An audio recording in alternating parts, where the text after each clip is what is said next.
Talk delivered on the occasion of Janmastami celebrations 2005, printed in Bodhiyanti Parasparam Volume 5, Chapter 3, titled Some Thoughts on Samadarsi as a Practice in Yoga.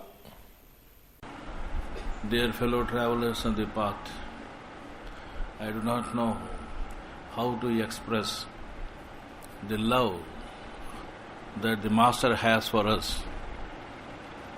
Though he has been asking us to love him, I think I have been failing in this duty, as I have always found his love overwhelming. Pranams at the holy feet of all of you who love the Master so much, that there is only one feeling here, namely that of the Master and Master alone. If we remain in silence, we will be in a position to appreciate it better.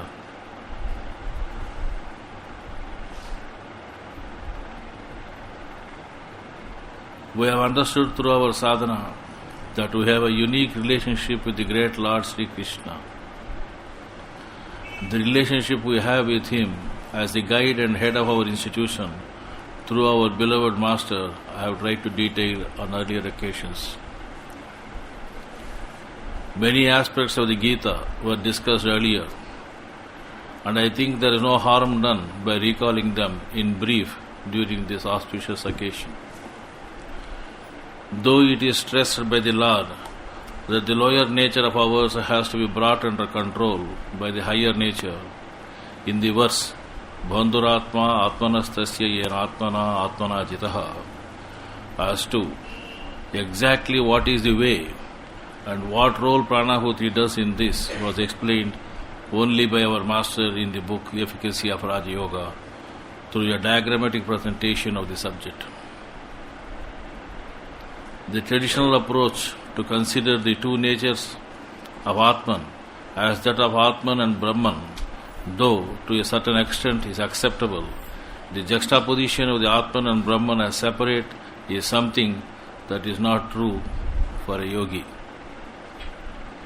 I have tried many times to explain that Atman, which is thinking and moving in nature, when transforms itself into the nature of thinking and growing, gains the name of Brahman. Our Grand Master's clarification to this effect makes us understand the scripture better. Another aspect which we find our Master accepting totally is the concept of Nishkama Karma. However, by bringing in the concept of trusteeship and blending to apply to all our daily transactions, he has made it easier for us to follow the path. A very important concept that is highly emotive in nature is the statement of the Lord that there is a need to remember the Lord at the time of death, and that is stated as a sure means of liberation. This statement of the Lord bothered some of the great saints who prayed that they may remember his adorable form at the time of death, as in the verse Adara Charu Vamshanalaha of Gopala Vimshati. There were others who wanted the remembrance of the Lord be counted as remembrance at the time of departing. For all that they know, they may not be in a position to pray at that time due to illness and ailments, as the verse says in Mukundamala. In our beloved Master's method, there is no such insistence, and a person is brought to the condition of a Jivan Mukta, provided the person follows the path as commended. In the verse Vidya Vinaya Sampanne, chapter 5, verse 18 of the Bhagavad Gita, the Lord said that the wise men have equal vision. This is a very important concept or teaching in the Bhagavad Gita and needs clear understanding. Our Master used to point out Samadarsi, man of equal vision, is different from Samavarti, man who behaves alike to all. We are asked to see the same self in all, but that should not lead us to the absurd proposition of trying to feed the goat with meat and the tiger with grass. To remove the possibility of such misconception, Lord Krishna used another expression here, samabuddhi. The same-mindedness is an entirely inner state that is very difficult to bring down to the level of exhibitionism. The yogi is aware of his unruffled state of mind when he meets any of the people listed in the verse above. The yogi knows the difference between a newspaper and a currency note, but the sight of the currency note does not produce in him the excitement that it does in the worldly man. The only sign by which we shall know how he feels is the total absence of greed he exhibits and his unwillingness to hoard wealth. The yogi has trained his buddhi or intelligence to be aware of the indwelling presence in all. But as long as he lives in a physical body, in this material world, he has a double consciousness. He sees the gold and the clod of earth, but is aware that they both are part of God's nature. His intelligence is aware of God's omnipresence, though the mind and senses still receive the varied impressions in the world. His actions and reactions are strictly in accordance with God's will, unconditioned by personal likes and dislikes, love or hatred. He is naturally not attached to anything. Sufferings are there to stay, whatever may be the advances in medicine and science. It is the way we respond to the situation that cause suffering that needs to be understood. There are some ways of looking at things, and let us examine them briefly. Bahirdrishti. There is an apparent external way of perceiving suffering, which may be called Bahirdrishti. The subject of suffering is of universal interest. It is so because suffering is universal. Nobody seems to be exempt. The poor suffer from poverty, the rich because of their riches. Some nations suffer from dependence, others from independence. There is no adequate food, clothing or shelter, no suitable education, medical attention or employment. Floods and earthquakes, famines and plagues, strikes and lockouts are not altogether infrequent. Generally speaking, in high circles as well as in low, in big matters and in small, there is hardly any will to agree except to disagree. It is a topsy-turvy world in which we live. Master has stated that he had his own pack of suffering and miseries, and that articles should be read and reviewed several times. Kartavya Drishti. While the apparent perception gives us some grim picture, if we look at it from the angle of duty, the problem does not seem to be so. Further, when one comes to think of it, the picture need not appear so dark. The suffering is obviously a result of our own past thoughts, words and deeds. When we think an evil thought, utter an evil word, or do an evil deed, we do not think of the consequences. We easily forget what we have done. But when it comes to facing the music, we squeal. We richly deserve what we get. Suffering arises principally from selfish desire. It will cease when such desire ceases. The law of karma, of effect, cause and effect, is just and a merciful law.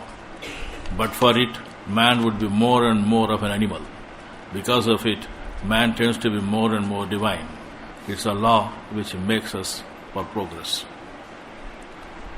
Antardrishti. There is an internal way of looking at things. Sufferings not denied, we make an effort to put pieces of suffering as if they were blocks in a puzzle and try to visualize the whole picture and also see what part we have played in precipitating this suffering. For my part, it's a question of directing the vision. If I always look at beings and things external, I seem to see a lot of suffering. On the other hand, if I turn my vision inwards towards the divine or the master in the heart as a justice personified, I behold nothing but peace. But when I have made a practice of this, I see happiness everywhere, not within alone, but also without. The question of suffering does not get suspended and slowly resolved in a natural way. The question of suffering does get suspended and slowly resolved in a natural way. Premadarshi. The same result can be achieved by constantly remembering the Lord, relying on Him, and surrendering oneself to him. He is ever so sweet and kind. He ever guards his devotee. He never neglects him. Whatever his dispensation, it is undoubtedly for the devotee's good. This form of faith turns poison into nectar, suffering into bliss. The glorious Sita of Ramayana said, "The presence of my Lord is heaven for me, his absence the hell of my life." Not necessarily physical presence, but even the mental awareness of the Lord's presence in spirit gives the capacity to endure and develop an attitude of santushti or contentment. Samadarsi. The noblest way of looking at suffering is to know that we only reap as we sow. The Lord was explaining the transitoriness of everything except the divine and explained the problem of suffering from various angles. The law of suffering is a law of justice, of mercy, of progress. In the natural path, we understand the subject thoroughly when we study the commentary of the 10 Commandments of our Master. We understand from our study that suffering can be avoided or even turned into bliss, firstly by cessation of selfish desires, secondly by turning the vision inwards towards the divine in the heart and trying to see him everywhere, and thirdly by constant remembrance of the Lord and complete surrender to the divine will. The prayer given to us by the Master, when practiced with sincerity and love and devotion to the Master, grants us a vision that is holistic, integral and ennobling. While discussing the subject of despondency that many seekers might have regarding reaching the goal, Master states that the special personality has neither a foe nor a friend, and that he is balanced in his ways and never loses equilibrium. This indicates a state of perfect samadarsitva that he has. Master in his message today says that Lord Krishna introduced bhakti in Raja Yoga in a way the yogis know. It is neither flattery nor worship in crude form that can be considered as bhakti. Bhakti in yoga is not different from surrender to the Master, and the message of the Lord in the verse 66 of the chapter 18 of Gita, Sarvadharman parityajya mamekam saranam vraja aham tvam sarvapapebhyo mokshayishyami masuchaha, sums up the final stage of bhakti that an aspirant should cultivate.